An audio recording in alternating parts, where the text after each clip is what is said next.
nandito na tayo sa Tagum City. So mag stop over muna tayo sa office ni Tagum Builders kasi kukunin pa natin yung ating mga pyesa na ikakabit doon sa New Korea. So let's go guys. So ayan na guys, dito na tayo sa New Korea. So ayan na guys, nandito na tayo sa unit. So ayan, pupuntahan na natin yung unit guys para makita natin kung ano yung error na nilalabas nito. So ayan, walang operator ang unit natin ngayon. So sabi ng in-charge, tayo na lang daw ang bahala. So let's go, testingin muna natin. Wow, nitisan yung tools na.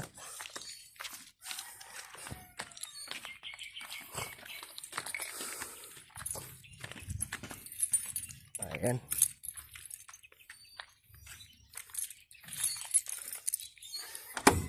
Kit muna tayo sa taas. Yun.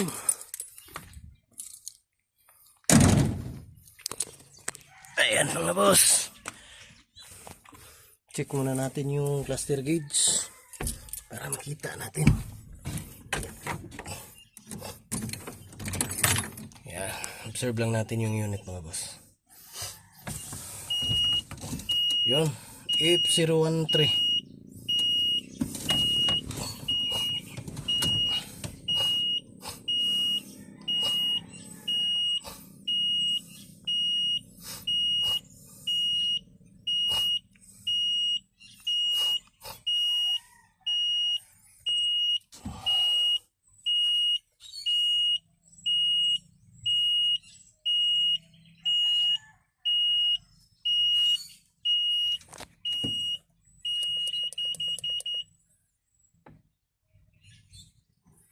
Ayan, F023, F033. Ayan. Delete muna natin mga boss para makita natin yung problema.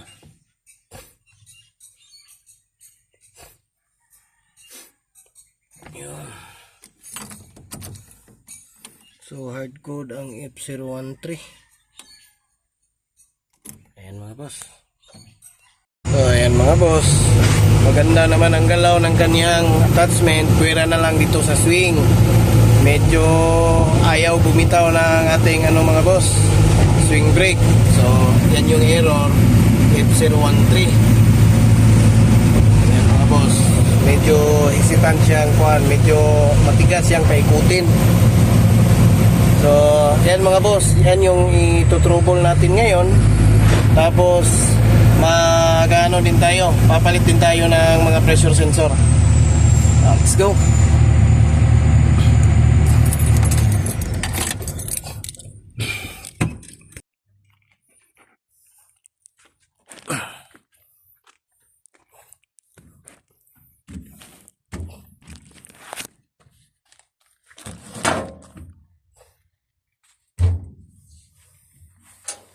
So ayan ang mga boss, ang error na F013 mga boss ay disconnection niya ng power boost to. Pero ang pinagtataka ko lang mga boss, bakit hindi swabe yung galaw ng swing kahit pinalitan na nila ng bago. So ano na lang mga boss, babaklasin ko na lang to kasi duda ako mga boss, hindi ito para sa kubil ko.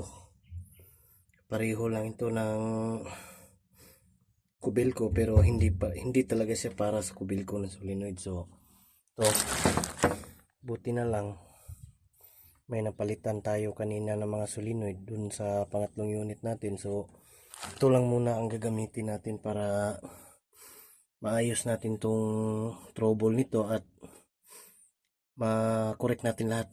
Ayan mga boss, papalitan muna natin.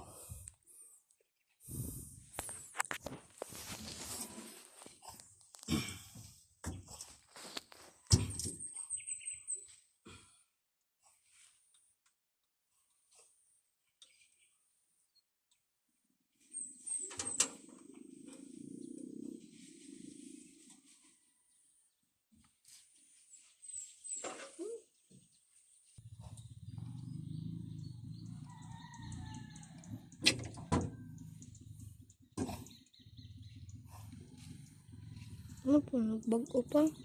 Local talaga mga boss. So, papalitan natin yan.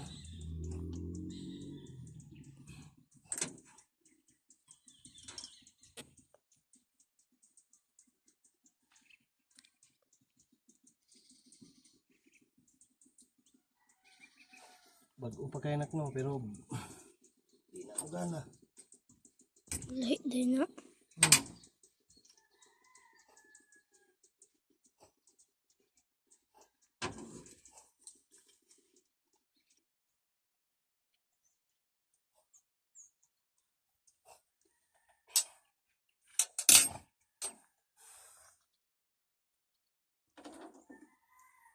Ito yung nag-i-error mga boss. Itong solenoid na to. Ito yung F013. So, papalitan natin yung dalawang yan. Babalik lang natin itong binaklas natin dun sa isang unit.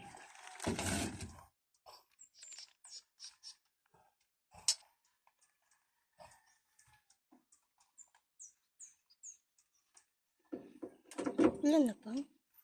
Hit na.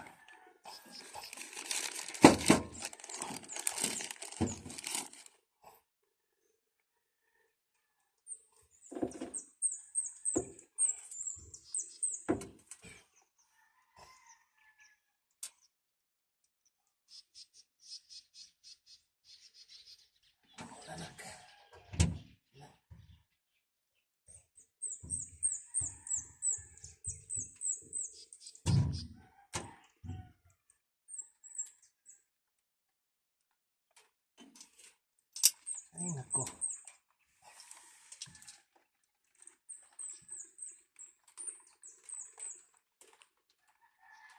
Wala na din.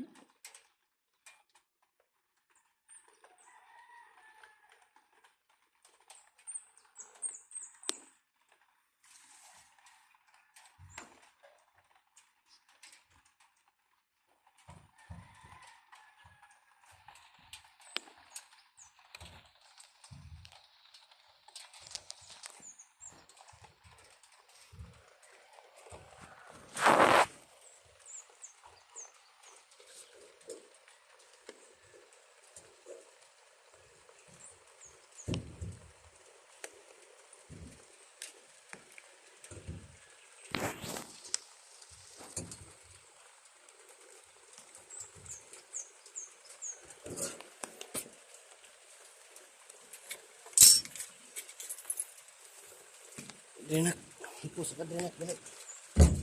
Ipos ako na eh. So ayan na mga boss, pasensya. Hindi ko na naipakita yung pagkabit natin sa mga solenoid kasi inabot na tayo ng ulan mga boss. Ayan, umulan na ngayon. So proceed na lang tayo dito sa kabina mga boss. Kasi naikabit na natin yung mga solenoid. Ayan. So observe na lang natin dito kung may error pa ba.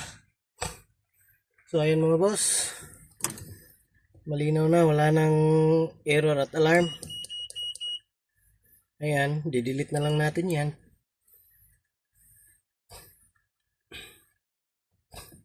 So, antayin lang ang no error na lalabas. Ayan mga boss, off natin. So hindi na bumalik yung F013, ibig sabihin yan mga boss ay goods na yung ano natin, solenoid natin. Tapos yung sa swing naman, this time start tayo.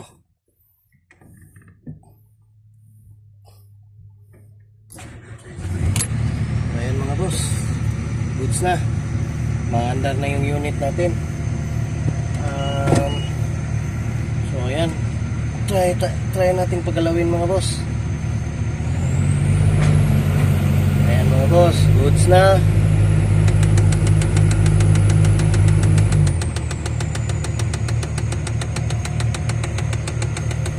Ayan mga boss, swing natin. Yun, smooth na mga boss. Wala nang kalampag. Ayan, smooth na yung swing natin mga boss. Hindi na siya, yun, hindi na siya para yung parang kanina na pinipigilan yung swing. Ayan. So goods na yung unit natin. So testingin natin lahat ng ano mga boss, function niya.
boss.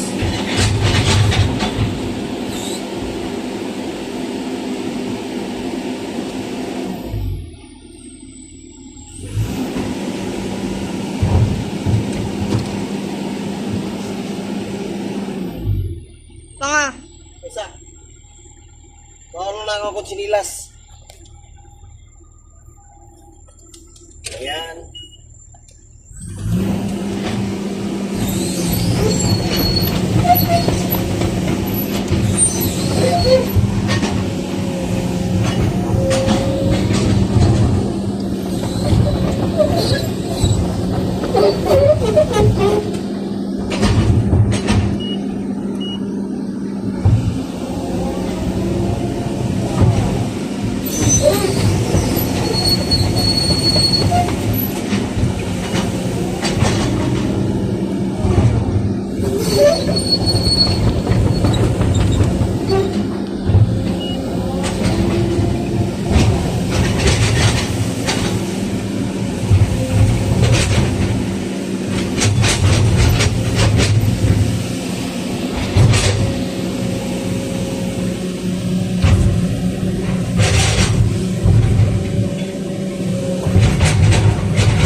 So ayan mga boss, maganda na yung performance ng unit natin. Wala na rin siyang error.